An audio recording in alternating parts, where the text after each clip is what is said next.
ദൈവനാമം മഹത്വപ്പെടുമാറാകട്ടെ. ഇന്ന് നിനവേ നോയമ്പ് ആരംഭിക്കുകയാണല്ലോ.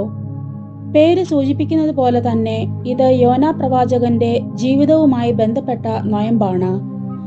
ഇന്നത്തെ ചിന്തയ്ക്കായി തിരഞ്ഞെടുത്തിരിക്കുന്ന വിഷയം ദൈവവിളിയും നിയോഗവും എന്നതാണ്. ഇതിന് ആധാരമായി തിരഞ്ഞെടുത്തിരിക്കുന്ന വാക്യങ്ങൾ യോനയുടെ പുസ്തകം 1-ാം അധ്യായം 2, 3, 7 എന്നീ വാക്യങ്ങൾ.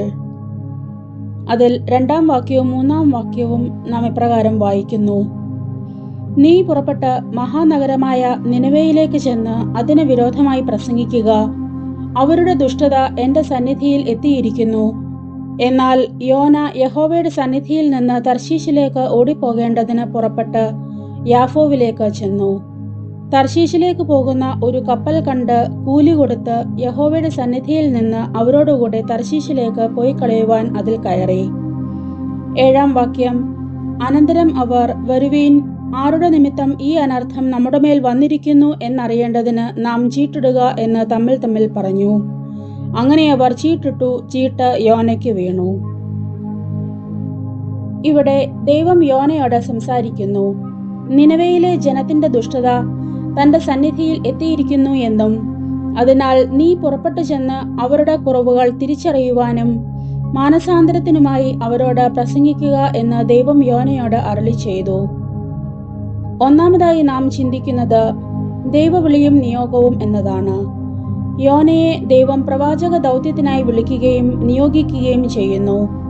യോനയെ ദൈവം വിളിച്ചത് യോനയുടെ ജീവിതം ദൈവത്തിന് പ്രസാദകരം ആയിരുന്നതിനാലാകാം. അതുകൊണ്ട് തന്നെ തിന്മ നിറഞ്ഞ നിനവേ ദേശത്തെ നേരെയാക്കുവാൻ ദൈവം യോനയെ നിയോഗിക്കുന്നു. ദൈവത്തോടുള്ള അടുപ്പവും സമർപ്പണവും ദൈവവിളിക്ക് ആധാരമായിരിക്കുന്നു. വിശുദ്ധ യോഹന്നാൻ എഴുതിയ സുവിശേഷം 15-ാം അധ്യായം 4-8 വാക്യങ്ങളിൽ, എന്നിൽ വസിക്കുവിൻ, ഞാൻ നിങ്ങളിലും വസിക്കും. കൊമ്പിന് മുന്തിരിവള്ളിയിൽ വസിച്ചിട്ടല്ലാതെ സ്വയമായി കായ്ക്കുവാൻ കഴിയാത്തതുപോലെ എന്നിൽ വസിച്ചിട്ടല്ലാതെ നിങ്ങൾക്ക് കഴിയുകയില്ല എന്നും, നിങ്ങൾ വളരെ ഫലം കായ്ക്കുന്നതിനാൽ എന്റെ പിതാവ് മഹത്വപ്പെടുന്നു, അങ്ങനെ നിങ്ങൾ എന്റെ ശിഷ്യന്മാർ ആകും എന്ന് നാം വായിക്കുന്നു. ക്രിസ്ത്യാനികളാകുന്ന നാം ആയിരിക്കുന്ന ഇടങ്ങളിലും നമ്മുടെ പ്രവർത്തനങ്ങളിലും ദൈവത്തിന് സമർപ്പിക്കപ്പെട്ട ജീവിതമാണ് നയിക്കുന്നതെങ്കിൽ മാത്രമേ നമുക്ക് ദൈവവിളിയും നിയോഗവും ലഭിക്കുകയുള്ളൂ. ദൈവത്തിന്റെ സാക്ഷികളായി നാം ജീവിക്കുമ്പോൾ നമുക്ക് മറ്റുള്ളവരെയും ദൈവത്തിങ്കിലേക്ക് ആകർഷിക്കുവാൻ സാധിക്കും. രണ്ടാമതായി നിയോഗത്തോടുള്ള അനുസരണവും ഉത്തരവാദിത്വവും. 2-ാം വാക്യത്തിൽ ദൈവം യോനയെ തന്റെ ദൗത്യം വിശ്വസിച്ച് ഭരമേൽപ്പിക്കുന്നതായി നാം കാണുന്നു. എങ്കിലും 3-ാം വാക്യത്തിൽ വരുമ്പോൾ യോന ദൈവത്തെ അനുസരിക്കാതെ തർശീശിലേക്ക് കപ്പൽ കയറുന്നതായി കാണുന്നു. എന്നാൽ ദൈവം പിടിവിടാതെ യോനയെ പിന്തുടർന്നുകൊണ്ടേയിരുന്നു. പിന്നീടുള്ള വാക്യങ്ങളിൽ ദൈവത്തെ അനുസരിക്കാതെ തർശീശിലേക്ക് കപ്പൽ കയറിയ യോന നിമിത്തം കപ്പൽ മുങ്ങുമാറ് ദൈവം കടൽക്ഷോഭവും കൊടുങ്കാറ്റും അടുപ്പിച്ചു. ഇത് കപ്പൽ യാത്രക്കാരെ മരണഭയത്തിലാക്കി. തുടർന്ന് അവർ ചീട്ടിട്ട് ഇതിന് കാരണം അടിത്തട്ടിൽ കിടന്നുറങ്ങുന്ന യോനയാണെന്ന് തിരിച്ചറിഞ്ഞ് യോനയെ തട്ടിയുണർത്തി.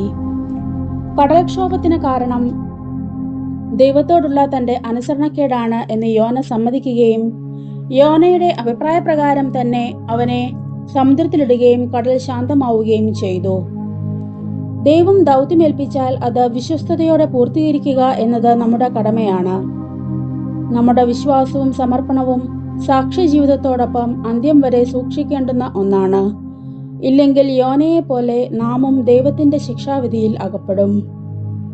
ആകയാൽ ദൈവമേ, വിശ്വാസവും സമർപ്പണവും വിളിയോടുള്ള അനുസരണവുമുള്ള ഒരു ക്രിസ്തീയ സാക്ഷ്യ ജീവിതം നയിപ്പാൻ നീ അവിടുന്ന് ഞങ്ങളെ അനുദിനം സഹായിക്കണമേ. ആമേൻ.